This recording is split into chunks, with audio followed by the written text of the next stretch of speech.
Boa noite a todos. Mais uma quinta-feira, as nossas webinars. Nessa quinta-feira, a gente conta com a participação do professor Aníbal Coutinho, que está falando direto de Lincoln, no Nebraska, Estados Unidos, no seu intercâmbio, Aníbal, intercâmbio não é... Um estágio de pós-doutorado, né? Um estágio de pós-doutorado lá nos Estados Unidos, em que está representando a Universidade Federal Rural do Amazonas. O Aníbal é formado pela Universidade Federal do Ceará. Ele tem uma breve apresentação aí do caminhar dele até chegar aí no Lincoln, nos Estados Unidos. Ele passeou muito por aí, né? Deu muitas voltas, aprendeu muito, até chegar a Belém, onde ele reside hoje, mas se encontra aí no intercâmbio. Gostaria de agradecer a todos que já estão aqui presentes. Aníbal, é normal, o pessoal vai entrando e a gente vai liberando aqui. Se você quiser botar a apresentação e começar a conversar, pode ficar à vontade. Né? O professor Renato, do Instituto Federal, também está aqui. Reginaldo, que é da UFRA, Renata, todos aí, alguns alunos, está todo mundo aí presente. Cleilson, você está conseguindo ver minha apresentação em tela cheia? Está na tela cheia. Tá? Tá. Tudo bem, então? Tudo bem, pode começar. Então, primeiramente, eu gostaria de agradecer, né, ao professor Cleilson aí pelo convite. Um grande amigo, por isso é uma grande satisfação compartilhar um pouquinho desse assunto aí que ele me pediu para falar agora à tarde para vocês, né? Eu falo à tarde porque eu estou num fuso diferente aí do Brasil, agora são 16 horas, né? 16 horas e 8 minutos, tá? Desde setembro do ano passado eu estou residindo aqui no estado de Nebraska, na capital, Lincoln, tá? Nos Estados Unidos, onde eu iniciei um período de intercâmbio, né? Via pós-graduação financiado pela CAPES. Né? Eu vou falar um pouco durante a minha apresentação aí, que será extremamente breve, porque o Cleus me pediu que fosse uma espécie mais de bate-papo, então eu coloquei pouquíssimos slides, né? Mais para puxar a discussão, tá? E vocês, depois dessa breve apresentação aí, ficarem à vontade aí para a gente discutir a respeito dessa temática, né? Internacionalização acadêmica e os desafios pós-pandemia. E eu falo para vocês que temos e teremos, nós estamos tendo e teremos bastante desafios, né, após essa pandemia aí, que ninguém sabe quando que vai acabar, tá? Como o Cleus falou, hoje eu sou docente da Universidade Federal Rural da Amazônia, né, no campus de Belém, tá? Eu sempre gosto de fazer esses parênteses quando eu estou falando, me apresentando enquanto docente da UFRA, porque muitas pessoas confundem e acham que a UFRA está no estado do Amazonas, né? Então, a gente está inserido dentro da região amazônica, tá? Então, a gente é Federal Rural da Amazônia, tá? E não do estado do Amazonas, tá?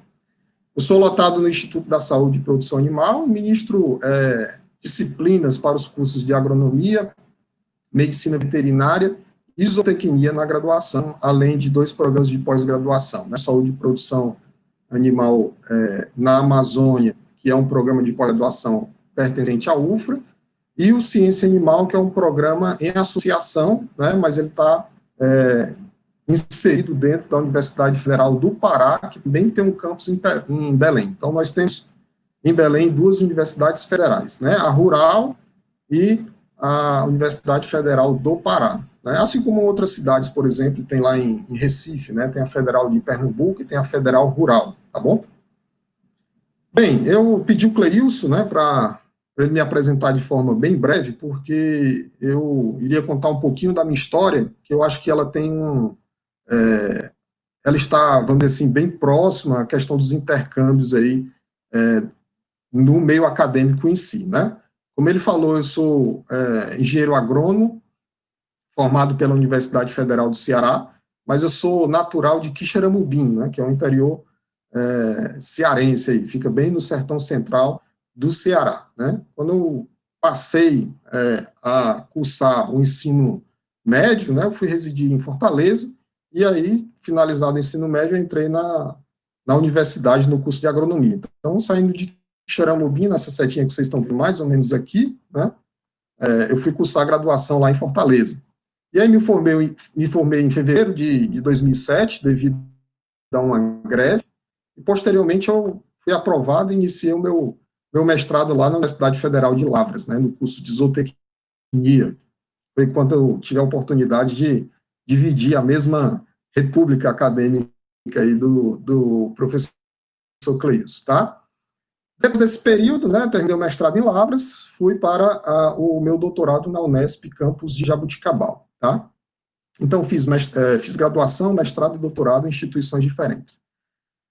Quando foi em 2011, né, 2010, eu iniciei uma corrida para tentar uma bolsa de doutorado sanduíche pelo CNPq, né, então apliquei na época o edital, o SWE, na época que existia, né, na realidade existe até hoje essa possibilidade de bolsa, aos estudantes de doutorado, e aí eu consegui a aprovação e passei 5 meses na Universidade de Wageningen, né, na Holanda. Então foi o primeiro intercâmbio que eu fiz fora do Brasil, né. Regressando, voltei a Jaboticabal, finalizei o meu doutorado e voltei para Lavras, passar um período lá de pós-doutorado, né? Aquela bolsa, para quem não conhece, é a modalidade PDJ, que é pós-doutorado júnior, né? Normalmente, quando você muitas vezes finaliza seu período de doutorado, existem possibilidades de se conseguir um pós-doc, né? Uma bolsa após o doutorado. Durante esse período de pós-doutorado, lá em Lavras, com o grupo da zootecnia também, eu fui aprovado como professor lá na UFRA, em Belém, tá? Então, eu me mudei para residir em Belém, tá? Comecei como jovem professor, né, ministrando aula para esses cursos que eu falei para vocês, e aí teve a possibilidade, em 2015, a assessoria de cooperação interinstitucional e internacional, na época, se eu não me engano, era só assessoria de cooperação internacional, abriu um edital em parceria com o Banco Santander, né, voltado para professores jovens doutores, né, concorri na época e consegui uma bolsa para fazer um treinamento curto de 2 meses junto à Universidade de Córdoba, né. Então, passei dois meses nessa universidade que fica na Andalucia, né, uma região mais ao sul da Espanha.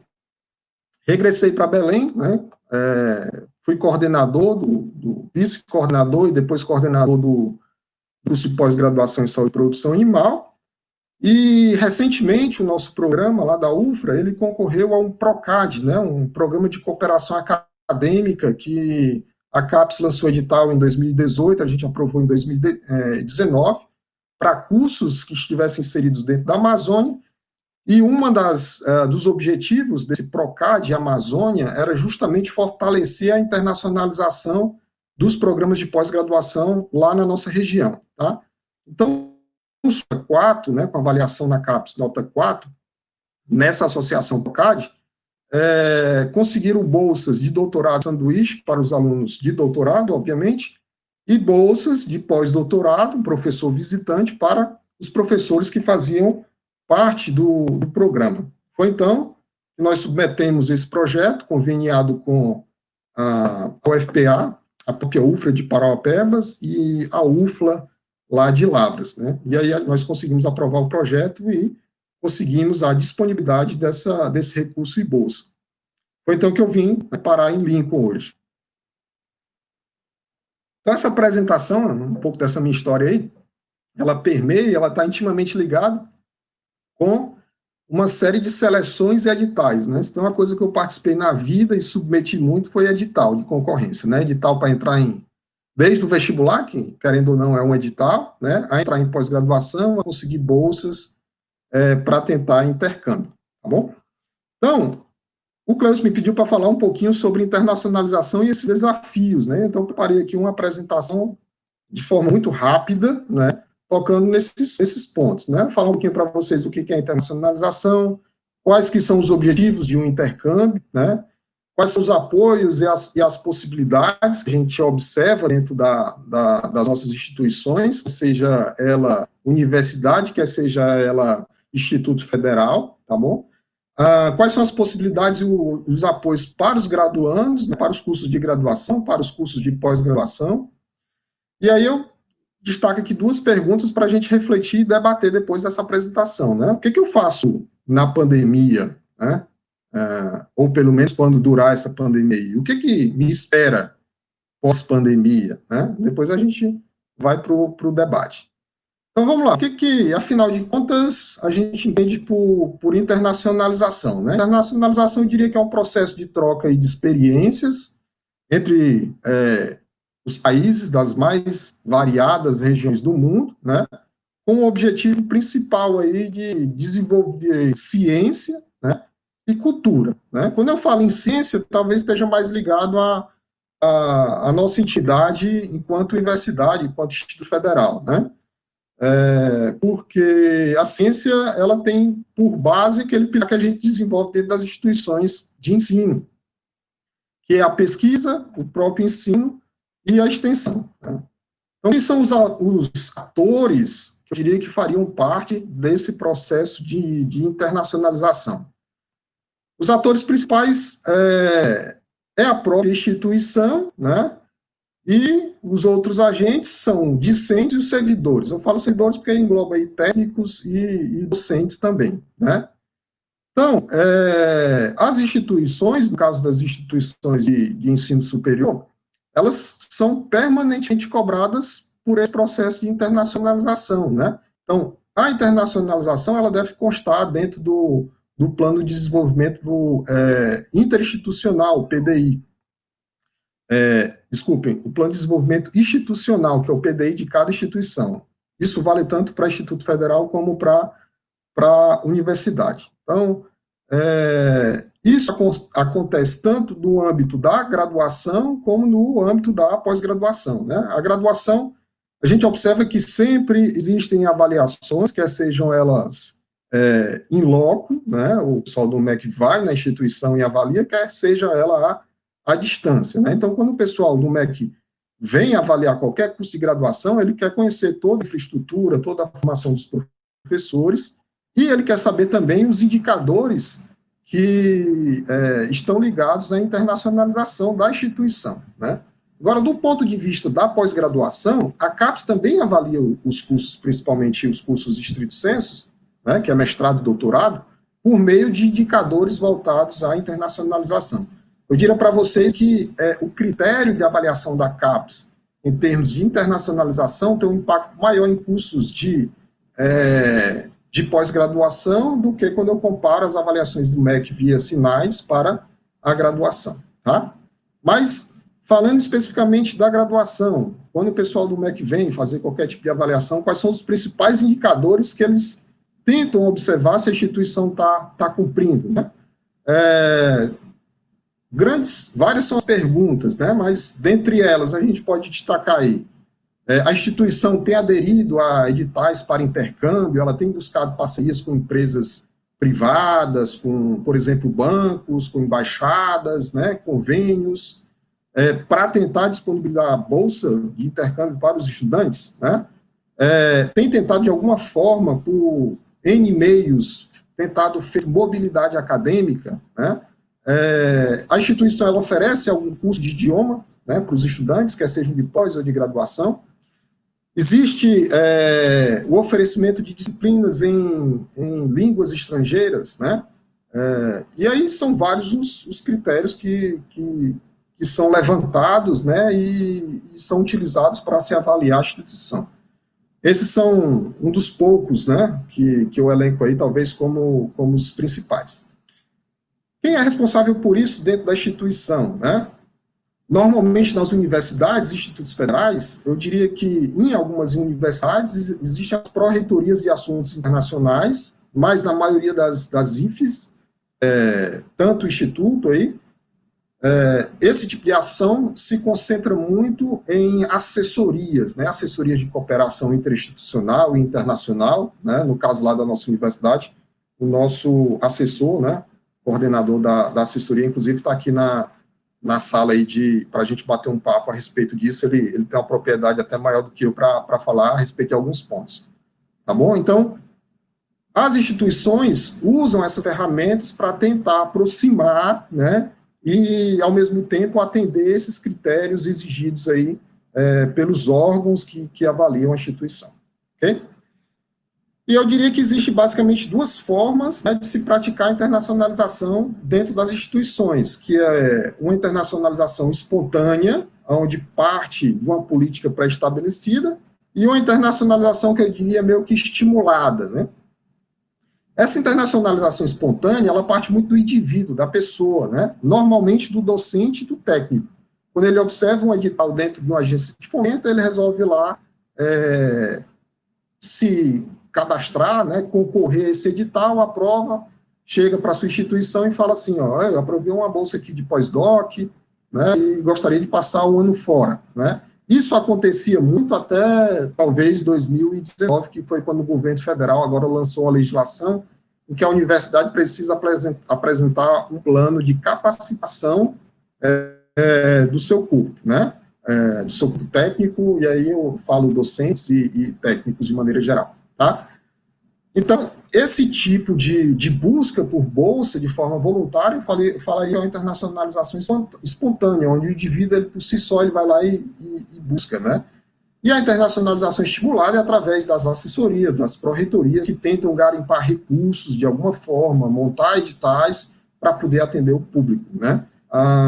Não só pela questão de bolsa, mas pela questão de disponibilidade do idioma dentro da instituição, e outras ações aí que a gente vai discutir depois. Bem, falando especificamente sobre intercâmbio, a primeira coisa que tem que se pensar é qual que é o objetivo do intercâmbio, né? Aqui eu faço um parênteses. O que seria o intercâmbio? O que seria dentro da discussão da internacionalização? Primeiro, uma coisa que eu destaco aqui, que eu esqueci de falar no slide anterior. Internacionalização, ela não significa só a ida de um agente da instituição no Brasil para uma instituição estrangeira. A vinda de pessoas de fora, docentes ou discentes ou técnicos, né, para a nossa instituição, desculpem, também é considerada uma forma de internacionalizar. Talvez seja um mecanismo mais barato, né, ou, vamos dizer assim, uma alternativa para tentar fazer com que a gente use um pouco menos de recurso e a gente consiga tirar proveito para um número maior de agentes dentro da nossa instituição. O que eu quero falar?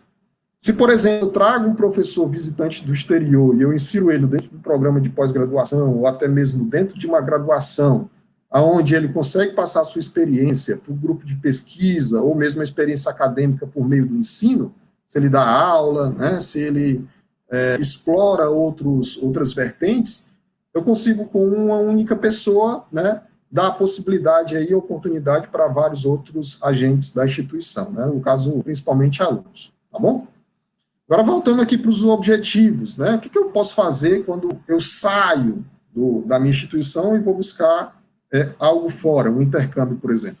Eu posso desenvolver práticas de ensino, né, foi muito comum na graduação, no programa Ciências Sem Fronteira, que eu vou comentar um pouquinho daqui a pouco, onde a pessoa sai para cursar disciplina, na pós-graduação também isso é feito, é comum, tá? Eu saio para desenvolver um projeto de pesquisa, eu posso sair para participar de um evento científico, normalmente, tá?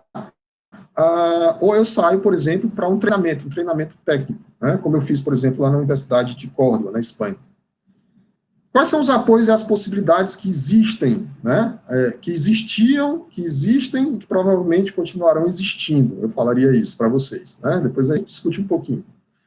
Bem, os principais apoios e as possibilidades são as agências de fomento, tá? Como eu coloquei aqui, CAPES, CNPq e a FUNCAP, para quem não sabe, se tiver alguém do Pará, é a fundação aí de pesquisa do estado do Ceará, lá no nosso é a FAPESPA, né? Essas agências, elas ainda são a base, né, para a gente tentar garimpar um pouco de recurso. Eu vou garimpar porque o recurso que a gente passa está mais difícil, né, e a tendência é que fique mais difícil, tá? Então, esse é o primeiro desafio, garimpar os recursos, garimpar os editais, né? Existem editais de, vamos dizer assim, parceiros privados, né? Por exemplo, um deles que eu vou citar aqui foi que eu tive a possibilidade de utilizar uma bolsa, né, do Grupo Santander, Banco Santander. Existem outros bancos também, parceiros que patrocinam bolsas e esses tipos de intercâmbio, né, Fulbright, que é bem conhecido, e as bolsas das próprias universidades. Eu destaquei as universidades em que eu passei, mas existem N universidades aí ao longo distribuídas no mundo, né, que possibilitam o financiamento de recursos para esse tipo de intercâmbio. Só destaco um ponto aqui. Normalmente, as universidades que fornecem bolsas para alunos brasileiros, elas exigem e se necessita, né, da obrigatoriedade de um contrato, né, na verdade, de um convênio entre as instituições. Tá? Depois a gente pode discutir um pouquinho, o Reginaldo pode até aprofundar mais o assunto a respeito de convênios interinstitucionais. E embaixadas, né? Eu coloquei os Estados Unidos aí, mas inúmeras embaixadas, né? Elas são ferramentas, são meios para se articular também recursos para as universidades hoje, tá? O que eu falo para vocês? Falei antes, né? Que eram apoios que existiam, que existem e continuarão existindo, né? Um exemplo desses é o próprio programa do Santander, né? O Santander, ele tem apoiado graduação, tem apoiado pós-graduação, tem apoiado a ida de professores para fora, em várias modalidades. Nessa modalidade de treinamento, modalidade de aprendizado de idioma, principalmente do espanhol, tá? Cursos online, tá? Então, aqui é um exemplo, eu entrei recentemente, acho que ontem, no site do Santander, depois vocês podem fazer uma busca lá para os meninos da graduação e da pós, que foi encerrado esse mês agora, né, inscrições para possibilidade de intercâmbio, e no segundo semestre eles estão abrindo aí também a possibilidade de bolsas, né, e aprendizado de idioma aí para o segundo semestre pessoal da graduação, né, então fiquem atentos, tá? Bem, falando um pouco das agências de fomentos que a gente tem disponível, né? A CAPES, talvez, a CAPES e o CNPq são as principais, são as agências nacionais, né? Existem várias modalidades aí para intercâmbio com relação a fornecimento de bolsa, né? Aos interessados. Então, a gente tem um programa de apoio a eventos no exterior. Isso aqui se você, por exemplo, aprova um trabalho para ser apresentado fora do país, no congresso, né, científico, você pode concorrer. Isso aqui é direcionado principalmente para pesquisadores, né, renomados na determinada área. Então, para concorrer a esse tipo de edital, você tem que submeter já o seu resumo, né, o seu trabalho aprovado no congresso, de preferência que seja apresentado de forma oral, né, eles vão avaliar seu currículo, etc. e tal. Então, é uma forma de apoio da CAPES, que é de fluxo contínuo, ou seja, não tem edital para isso, né? E até onde eu sei, a CAPES ainda não congelou esse tipo de edital, tá? Programa de professor visitante no exterior, que é o programa que eu estou participando. Para quem não sabe, abrindo um parênteses aqui, a CAPES ela mudou a nomenclatura em 2018, né? Antes, todo mundo fazia pós-doc no exterior. Hoje, ela oferece bolsas de professor visitante no exterior, né? Visitante, professor visitante júnior ou professor visitante sênior. Então, a CAPES divide. Quem tem menos de 8 anos de doutorado, ela fala que é júnior. Quem tem mais de 8 anos de doutorado, ela fala que é sênior. Mas ela ainda continua com o programa de pós-doutorado no exterior, né? Esse tipo de bolsa aqui é para aquelas pessoas que terminaram o doutorado, pretendem sair do Brasil para fazer um pós-doc, mas elas não estão aprovadas em qualquer instituição de pesquisa ou de ensino, tá? Então, o professor visitante é a pessoa que já está dentro de uma instituição federal aí de ensino superior. Pós-doc é aquela pessoa que finalizou o doutorado, mas está tentando uma bolsa após o curso de doutorado em si, tá? Tem programa de doutorado sanduíche no exterior, programa de doutorado pleno, que é você fazer todo o doutorado fora do Brasil, né? E tem um programa de professor visitante do exterior. Esse tipo de modalidade de bolsa aqui é quando você traz um professor, que é aquele que eu comentei antes para vocês, para a instituição, para a sua instituição, né? Então, para que ele agregue um aperfeiçoamento a um determinado grupo de pesquisa ou a um curso de pós-graduação normalmente, tá? Então, quem tiver interessado aí é o domínio da CAPES, né, do site da CAPES, fiquem atentos. Uma pergunta que normalmente as pessoas fazem, mas, professor, não existe um programa de mestrado, né? A CAPES não tem esse programa de mestrado para intercâmbio, porque normalmente os cursos de mestrado eles são cursos curtos, né? Muitos cursos de mestrado têm 18 meses ou 24 meses aí de prazo máximo, então fica muito complicado você tentar fazer um intercâmbio. Normalmente se faz um intercâmbio, pelo menos os nossos alunos lá da UFRA, eles fazem intercâmbio no mestrado, durante o mestrado deles, mas eles fazem no Brasil, né? Com instituições parceiras aí. Para o CNPq, as modalidades são bem parecidas, né? Estágio sênior, quando se vai fazer um treinamento fora, né? Mais voltado à pesquisa mesmo, desenvolvimento tecnológico. Pós-doutorado no exterior, está mais ligado à capacitação docente, né? Doutorado sanduíche, que é aquela modalidade que eu falei para vocês, o SWE. Doutorado pleno, assim como a CAPES também, tá? Fazer todo o doutorado fora do exterior. Desenvolvimento tecnológico de inovação no exterior, em duas modalidades, sênior ou júnior. Então, se você tem já um certo tempo de doutorado, você é considerado sênior. Se você é jovem ainda, pouco tempo de doutorado, é considerado júnior, tá? E mestrado profissional no exterior, que o CNPq deu uma freada nessa modalidade aqui, tá? Bem, aí eu vou destacar agora para vocês quais são as principais barreiras, já para a gente já ir para a nossa discussão aí. Bem, gente, muitos alunos, né, principalmente os alunos lá do meu grupo, né, têm levantado a seguinte pergunta, principalmente no início da pandemia. O que eu faço na pandemia, professor? Eu sempre respondo, estude, né? Eu sei que não é fácil ficar 24 horas dentro de casa, graças a Deus parece que a gente, no Brasil aí também, parece que está passando dessa fase mais de lockdown, né? Aqui o sistema já está afrouxando um pouco, mas dificilmente a gente vai voltar às nossas atividades acadêmicas nos próximos 2 meses. Então, aproveitem para estudar, né? Estudar o quê? Se você tem um sonho de fazer um intercâmbio ou de se inserir, vamos dizer assim, no ambiente de internacionalização dentro da sua instituição, a primeira coisa que você tem que colocar em mente é para onde eu quero ir, tá? E estudar o idioma do seu destino, tá? Então, se você quer vir para os Estados Unidos, mergulha no inglês se você não tem ainda o domínio da língua, né? Se você quer ir para o Japão, tem que estudar lá a língua japonesa, né? Eu falo Japão porque, por incrível que pareça, a nossa universidade, depois o Reginaldo pode contar, tem um convênio do Japão, né, com a universidade que eu não me recordo o nome, a universidade japonesa, e muita gente vai para o Japão. Então, você tem que mergulhar no idioma. Infelizmente, né, atualmente, nós não temos mais o programa Idiomas Sem Fronteiras, né? Se eu estiver enganado, depois o Reginaldo aí me ajuda, mas até onde eu sei, em 2019, o atual governo aí, ele finalizou esse programa, tá?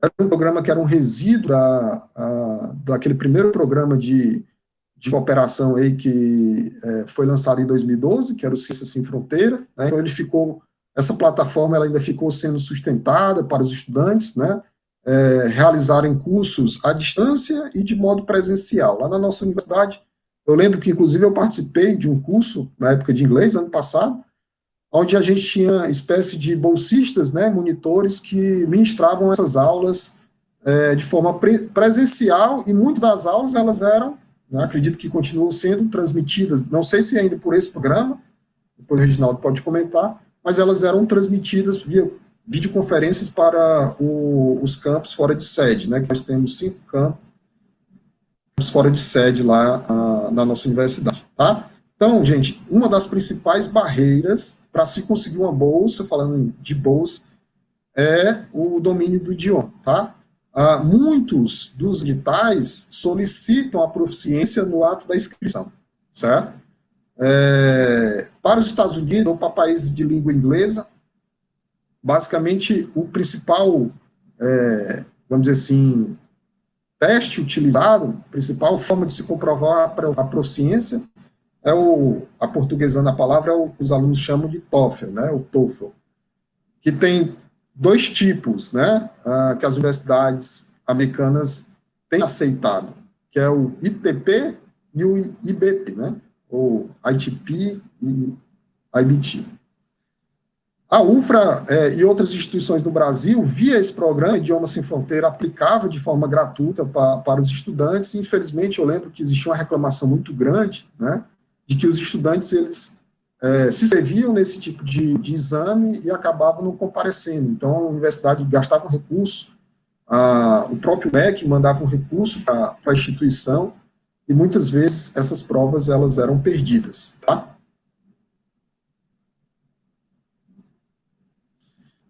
Bem, naquela vertente, né, falando, professor, o que eu faço na pandemia? Eu, no lugar de vocês, alunos ou mesmo servidores interessados em participar, né, buscariam formas de imergir, de estudar, né, o idioma, como eu bati nessa tecla e continuo batendo. Né?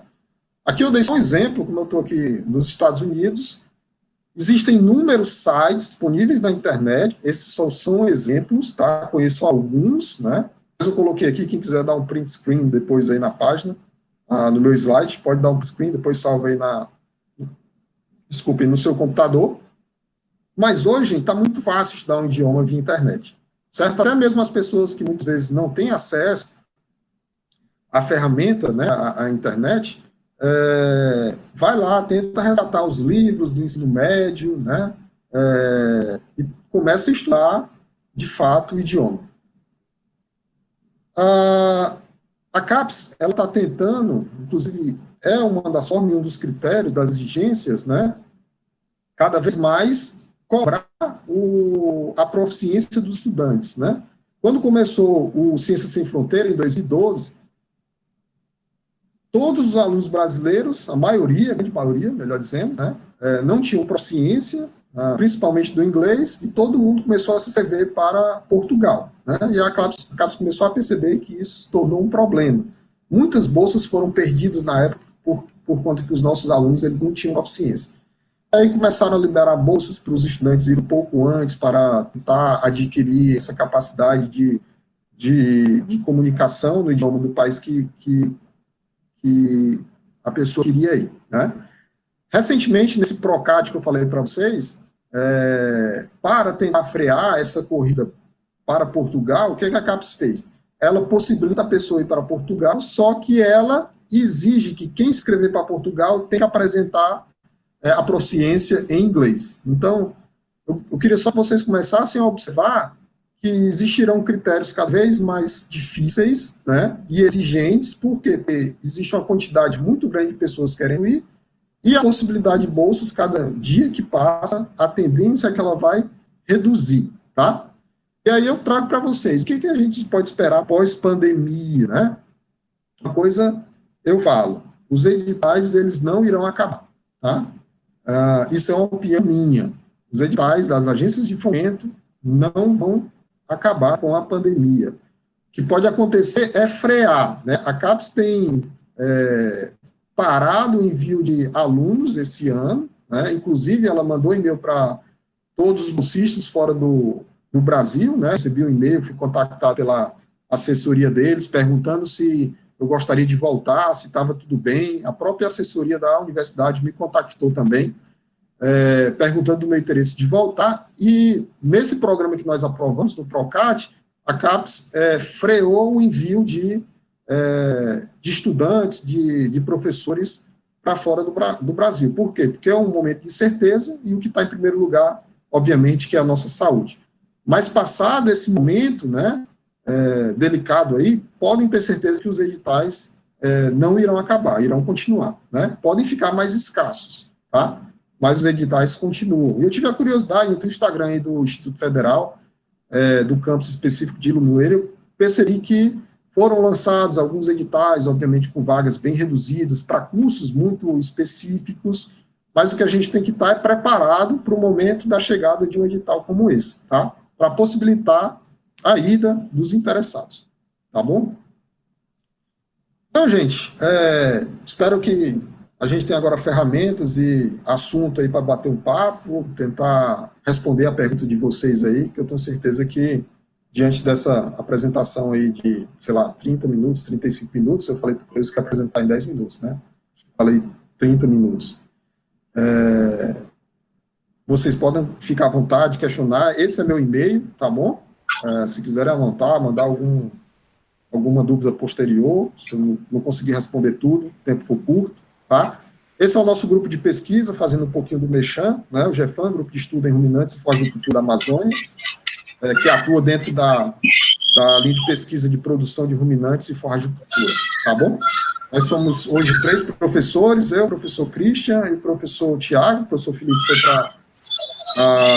para a UNAI, Universidade Federal lá, e aqui são os nossos estudantes, tá? Quem quiser visitar aí nossa página, vocês podem conhecer um pouquinho mais da nossa história lá também, nas nossas redes sociais e por aí vai. É isso, estou à disposição. Eu vou tirar aqui minha tela. Tá bom, Aníbal, eu agradeço aí os 10 minutos, também conhecidos como meia hora.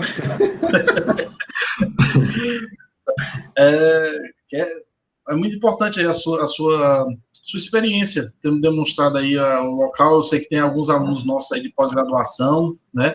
O professor Marcos Góes entrou lá do Crato, aí também junto com a gente, tá bom? E a Renata Chachiné, nossa colega aqui do campus, ela fez uma observação, mas também pode ser ela falando. Renato, se você ficar à vontade, eu posso ler aqui. Ela diz que mestrado e doutorado são avaliados pela CAPES com relação à internacionalização. Eu digo dessa observação daqui, desse comentário, qual a importância disso? Dessas avaliações da CAPES levar em conta esse tipo de coisa? Deixa eu até... Assim, na verdade, assim, existe uma preocupação da nossa PRPI. Ano passado a gente até conseguiu mandar uma pessoa do mestrado, que realmente é difícil essa parte da nacionalização, porque a gente não tem doutorado, né? Mas a CAPES dá um peso grande. E os grupos grandes, né? A gente é um grupo pequeno com nota 3, torcendo para subir o 3, para ficar 3,5, né? Nem para chegar no 4. Mas, assim, a gente fica muito preocupado que os grupos grandes, eles já têm, assim, convênio com não sei quantos países, né? Então, e a gente ainda não tem. Tem uma coisa que eu queria perguntar, assim, o que é que tu acha dessa questão das disciplinas ser ministradas no idioma? Porque, assim, quando tem alguém de fora, eu acho que faz sentido, mas só entre nós fica um tanto complicado. Ótima pergunta, e eu vou tentar compartilhar com vocês aí a experiência lá da nossa instituição, tá? Primeiramente, eu gostaria de dizer que eu estou muito feliz aí que o nosso reitor está participando dessa discussão aqui. Então, um abraço aí para o nosso magnífico reitor, o professor Marcel, tá? E o nosso assessor também de cooperação internacional, o professor Reginaldo. Seguinte, Renata, de fato, quando a gente inicia um curso, né, de pós-graduação, estrito sensu, mestrado, é bem complicado, né, esse processo. Até porque a CAPES, ela tem, vamos dizer assim, sido mais rigorosa e rígida nos programas ditos de excelência, né, programas que têm nota acima de 5. Para quem não sabe, os cursos, eles iniciam, né, quando o processo aí de avaliação na CAPES, concursos 3, 4, 5, 6 e 7, né? Os programas ditos aí de excelência internacional são cursos 6 e 7, tá? Cursos de excelência nacional, né, são cursos nota 5. Bem, nossa experiência lá é que a gente tenta realizar convênios com algumas instituições. A gente tem uma parceria muito forte com o pessoal da Espanha, da Universidade Autônoma de Barcelona. Certo? No nosso programa, nós conseguimos um docente, é o professor Pedro Maior. Ele é um docente que, no início, ele foi colaborador do programa, já se tornou permanente, né? Então, esse professor, ele tem já uma certa familiaridade com o idioma. Por ser, muitas vezes, o espanhol, facilita um pouco. Então, a gente tem disciplinas ministradas na pós-graduação, por exemplo, espanhol. Uma ou duas disciplinas anuais, tá? Mas, de fato, é muito complicado e muito difícil o início de um processo, o desenvolvimento de um curso, você vai começar com um processo de internacionalização muito forte. Mas a vinda de docentes, né, recebimento, por exemplo, de alunos de fora, na UFA a gente recebe alunos de outros países, principalmente da América Latina, quanto bolsistas. Eu lembro agora, quando nós começamos lá o nosso programa, o curso de mestrado, nós recebemos alunos do Peru, e aí, no caso, eles têm que demonstrar essa proficiência para a gente aqui. Então, tudo isso são atividades que, querendo ou não, vai aos poucos construindo esse processo que acontece naturalmente. Não adianta eu estar no curso 3 de mestrado e já querer ter uma internacionalização de um curso 5, 6 ou 7. E aproveitar, obviamente, as oportunidades, né, de editais que apareçam da própria CAPES, que ela estimula esse tipo de coisa, para tentar conseguir algum tipo de parceria. Outra coisa, só para finalizar e não me delongar muito nessa pergunta, e espero que tenha respondido. O que a gente tenta aproveitar muito na UFRA é quando um determinado curso ele tem essa vertente mais internacional, ou quando vem algum docente de fora, a gente abre disciplina para outros programas, né? Principalmente para os programas que muitas vezes têm só o mestrado. Então, acredito eu que parcerias com as instituições aí próximas de vocês, né? Vocês têm uma capilaridade muito grande aí no campus, em campos fora de sede, são vários os campos distribuídos aí no interior do Ceará e na própria capital, né? Podem tentar parcerias com a própria UFC, com a UES, né? Para, de alguma forma, e aos poucos, construindo esse processo. Acho que é isso. Alguma coisa Reginaldo, mais? pode ficar à vontade, Reginaldo. Posso? Pode. Primeiramente, parabéns a Aníbal pela apresentação, né? Eu gostei bastante da sua apresentação, acho que ela retrata a sua experiência, né? Nesse momento que você está fazendo esse treinamento de pós-doutoramento. Eu gostaria de agradecer, né, a todos os presentes, o Cleilson por estar coordenando, né, o professor Marcel, nosso reitor, que está presente, e eu gostaria de fazer uma observação sobre a pergunta da colega em relação a se ministrar uma disciplina em inglês em nossa instituição, ou um conjunto de disciplinas, ou todo o curso em inglês, tá? Então, se nós considerarmos que diversos alunos da nossa instituição irão sair em mobilidade para outras instituições e irão cursar as disciplinas, por exemplo, em inglês, e que nós também temos como objetivo receber alunos de outras instituições, né? E muitas vezes a gente tem dificuldade, né, com o idioma. Então, um consenso seria, né, pensar em ministrar estas disciplinas em inglês, com turmas contendo os nossos alunos e alunos que nós recebemos de outras instituições, até para promover a interação desses alunos, a troca de conhecimento, de experiências. Porque a internacionalização, né, em uma de suas vertentes, ela versa sobre diversos aspectos relacionados à cultura, né? E nós não podemos desconsiderar as diferentes abordagens de cada disciplina. Então, a mesma disciplina, ela pode ter diferentes abordagens. E esses alunos, eles vão receber esse conhecimento, vão passar, né, a refletir sobre esse conhecimento, e o mais importante, levando em consideração a vivência que cada um tem em seu país. Então, se nós imaginarmos hipoteticamente uma sala contendo 20 alunos, sendo cada aluno de um país distinto, e todos eles tendo a oportunidade de cursar a mesma disciplina, a experiência é, sem sombra de dúvidas, fantástica.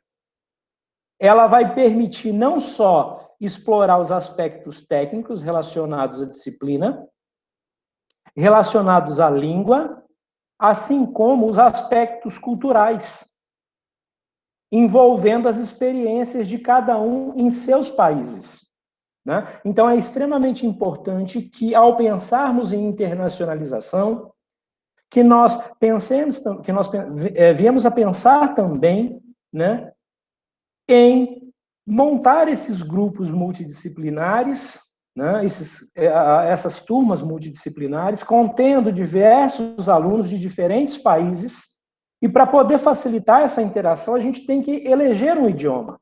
Qual seria o idioma? Né? O idioma que a comunidade concebe como um idioma falado por todos, né? O inglês. Inclusive, é de extrema importância ressaltar, considerando que nós temos alunos aqui presentes, né, que quando sair para intercâmbio, né, que essa saída seja programada, que as disciplinas a serem cursadas sejam disciplinas que sejam discutidas com o orientador, que sejam discutidas com o coordenador do curso, que seja discutido junto à sua assessoria, junto à sua pró-reitoria internacional, para que o aproveitamento seja máximo, né? Então, quando nós saímos para um processo de internacionalização, no início da conversa vocês mencionaram todo mundo querendo ir para o Japão. Ou, desculpa, para o Japão não, para o Japão foi no segundo momento. Todo mundo querendo ir para Portugal. Ok, nada contra Portugal, mas você tem uma chance na sua vida, durante a sua graduação, de fazer um intercâmbio, e você não pode deixar de considerar a possibilidade de aprender ou de aprimorar um novo idioma. Então, ao escolher um país cuja língua é a mesma que a sua, né, você deixa de aprender um novo idioma. Então, isso é importante ser considerado, lembrando que a decisão, logicamente, é do discente. Mas é extremamente importante essa reflexão, né? O que eu quero aprender durante esse período de internacionalização, né? No qual eu vou estar fora do país, né? Para onde eu quero ir, por que eu quero ir, né? Então, é extremamente importante que os alunos busquem ter um orientador, né? Conversem com o coordenador do curso, conversem com os pró-reitores e conversem com os setores relacionados à internacionalização, para que sejam bem orientados e que tomem as decisões corretas. Eu não vou me delongar mais, caso contrário, o Aníbal, que é a grande estrela desse show, né, não vai poder responder as outras perguntas. Mais uma vez, parabéns, Aníbal. Enquanto o Cleilson selecionou outra pergunta, só fazendo um comentário em cima do que o Reginaldo comentou, muito bem, é que uma coisa que a pandemia vai nos ensinar, está nos ensinando, é exatamente usar esse tipo de ferramenta, né? Recordei agora que, numa reunião com o meu supervisor aqui em março, antes mesmo de iniciar a quarentena, o lockdown aí, eu convidei para que na minha disciplina, ao regressar na UFRA, né, que está programada para o ministro em novembro desse ano, que ele possa participar, né, de uma outra aula, né, uma espécie de palestra. Esse tipo de ação é importante nos relatórios da CAPES para os programas de pós-graduação. Tá? Então, todo mundo que você manda alguém, principalmente um docente para fora, é importante que ele traga de volta, né, que ele traga para a sua instituição esse ganho, esse feedback, tá bom? Então, uma forma também, né, não ministrar uma disciplina inteira, mas a participação de uma pessoa de fora por videoconferência também tem o seu valor. Aníbal, complementando aí também essa parte que você tinha falado aí da volta, né? O professor Renato, que é professor aqui no nosso campus, ele tem uma pergunta justamente se você é a favor do período de interstício, mesmo o aluno voltando a outro país sem nenhuma bolsa nacional. Não, falhou, Cleilson, como é que é? Se eu sou a favor do período de interstício... Mesmo o aluno voltando de outro país sem nenhuma bolsa nacional. Tipo assim, o aluno passou 6 meses fora, ele tem uns 6 meses a mais, seria isso? Isso, eu acho que eu vou pedir o Renato para abrir o microfone dele, se ele quiser falar. Você está escutando aí, Renato? Perfeito, Cleilson, estou escutando sim. Seria isso, Renato?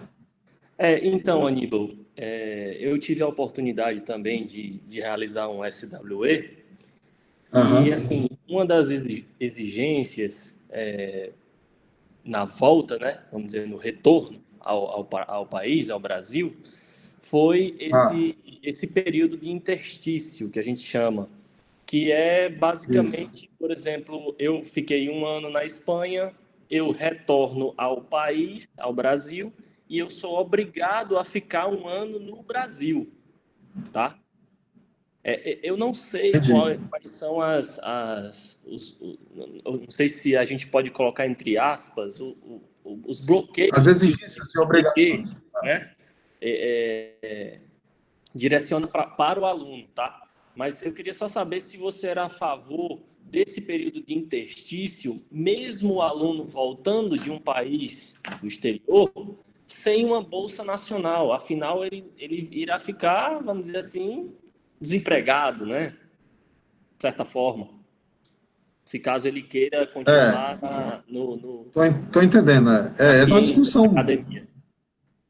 Para o aluno, essa é uma discussão bem filosófica, né? Uma vez que você destacou um ponto aí bem relevante, que ele tirou o dinheiro do bolso dele, não é isso? Para fazer o intercâmbio, não? Porque, assim, quando o aluno... Pode ser considerado nos dois casos também. Tá? As agências de fomento, de maneira geral, elas obrigam esse período, enquanto o agente volta para a instituição, por conta que houve um investimento, né? Houve um investimento nesse estudante, nesse docente, tá? Então, se houve um investimento, ele tem que trazer algo de retorno para o Brasil, né? Para o nosso país aí, de tecnologia, né? O que acontece? Muitas vezes o estudante vai, ou o professor vai, consegue muitas vezes alguma parceria e quer ficar no país para onde ele foi fazer o intercâmbio, né? Todo aquele investimento que foi realizado em cima dele, afinal de contas, o investimento que foi feito foi para o desenvolvimento da pesquisa no nosso país, não foi para o desenvolvimento da pesquisa no destino, né? Inclusive, eu falo para você o seguinte, para servidor, é uma obrigação também, certo? E o servidor, quando volta, ele não pode ser redistribuído, transferido, tá? Para outra instituição, ele é obrigado a ficar também na instituição de origem, porque houve investimento nessa missão, entendeu? Eu sou favorável a essa ação, porque houve um planejamento, houve um preparo, tá? Em cima desse agente aí. Tá bom? Não, eu pergunto isso porque às vezes eu escuto alguns alunos que não gostam muito disso, sabe? Não gostam. Eu particularmente também sou a favor de que o aluno volte ao país e contribua com o que ele aprendeu fora, né? Se ele realizou uma pesquisa fora, neste retorno ele possa realizar uma semelhante, né?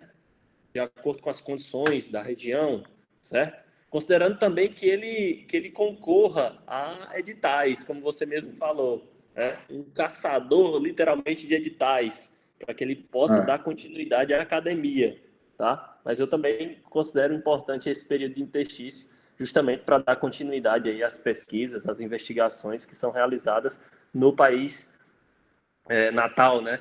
No país de origem, que é o Brasil. É uma aposta que a agência de fomento, quem investiu, fez, né? Mas o Reginaldo queria completar alguma coisa.